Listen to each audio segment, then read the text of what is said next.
చంద్రబాబు నాయుడు గారు super 6 super 7 విషయంలో తాను ప్రజలను మోసం చేయడానికి అన్ని రకాలుగా ముందుగానే నిర్ణయించుకున్నారు కాబట్టి అబద్ధాలను కూడా రక్తి కట్టించారు. సూపర్ 6 సూపర్ 7 అట్టర్ ఫ్లాప్ అయినా కూడా తాను చేయలేక సూపర్ హిట్ అంటూ నిస్సిగ్గుగా మోసం చేస్తూ గోబల్స్ ప్రచారానికి దిగారు.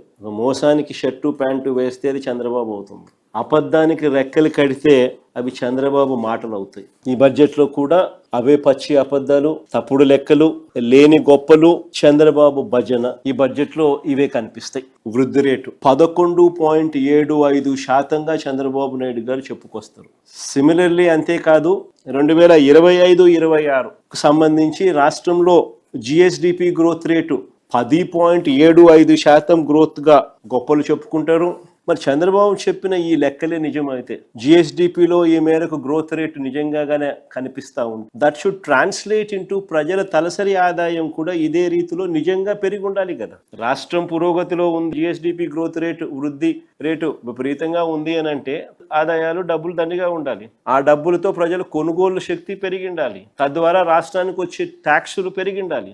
ఇవన్నీ సైక్లికలే కదా. కానీ అది జరిగిందా, ఇది వాస్తవమేనా అన్నది ఒక్కసారి గమనిస్తే 2024-25 చంద్రబాబు నాయుడు గారి మొదటి సంవత్సరంలో రాష్ట్రానికి వచ్చే సొంత ఆదాయాలు 119,927 కోట్లు వస్తుందని బడ్జెట్లో చెప్పారు చంద్రబాబు అప్పుడు కూడా. కానీ ఆ ఏడాది వాస్తవంగా వచ్చిన ఆదాయం ఎంత అని చూస్తే 94,937 కోట్లు మాత్రమే. వైఎస్ఆర్సీపీ ప్రభుత్వం చివరి సంవత్సరం 2023-24తో కంపేర్ చేస్తే అప్పట్లో రాష్ట్రానికి సంబంధించిన ఆదాయము అంటే స్టేట్స్ ఓన్ రెవెన్యూ, రాష్ట్రానికి సంబంధించిన ఆదాయం 93,084 కోట్లు. అంటే పెరుగుదల కేవలం 1.99% మాత్రమే. 2025-26లో కూడా వాస్తవికంగా నీకు 94,937 కోట్లు మాత్రమే వచ్చిన పరిస్థితులు నీకు కనిపిస్తూ ఉంటే చంద్రబాబు నాయుడు గారు 2025-26లో కూడా బడ్జెట్ గారడీ చేస్తూ ఏకంగా రాష్ట్రానికి సంబంధించిన ఆదాయాలు స్టేట్స్ ఓన్ రెవెన్యూస్ 127,703 కోట్ల కింద ప్రొజెక్ట్ చేశారు బడ్జెట్లో. ఈ 2025-26లో వీళ్ళు బడ్జెట్ చేసిన స్టేట్స్ ఓన్ రెవెన్యూస్ రాష్ట్రానికి సంబంధించిన ఆదాయాలు 127,703 కోట్లు వస్తాయని వీళ్ళు ప్రొజెక్ట్ చేస్తే ఎంత వచ్చాయి ఈ 10 నెలల్లో అని చెప్పి చూస్తే ఈ 10 నెలల కాలంలో వచ్చింది కేవలం 75,964 కోట్లు మాత్రమే.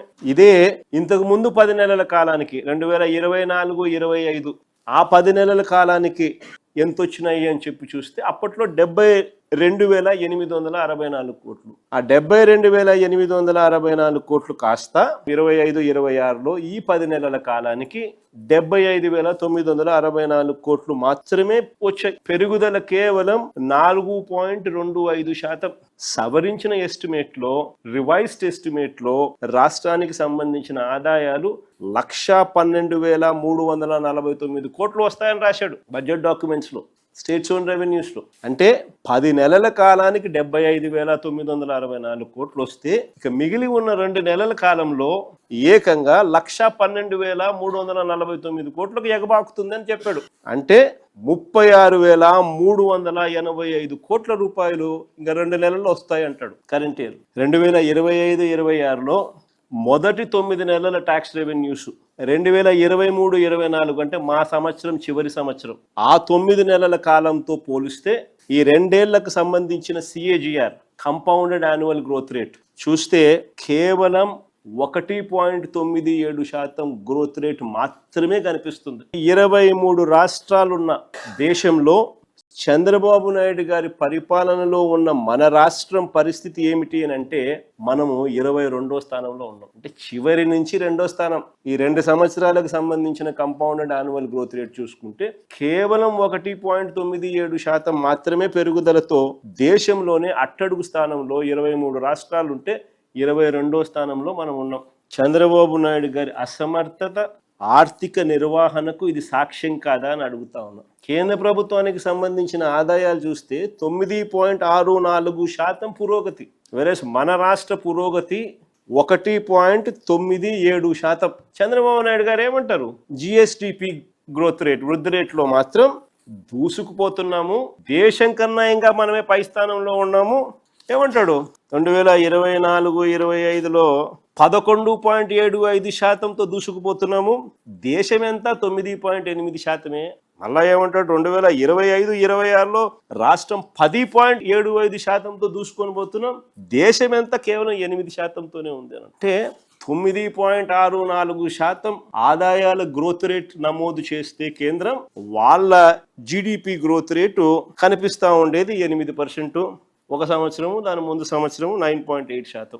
మనం 1.99% ఈయన నమోదు చేస్తూ ఉంటే ఏ రకంగా జిఎస్డిపి వృద్ధి రేటు, ఏ రకంగా ఈయన చెప్పినట్టు 11.75%, 10.75% ఏ రకంగా నమోదవుతుంది?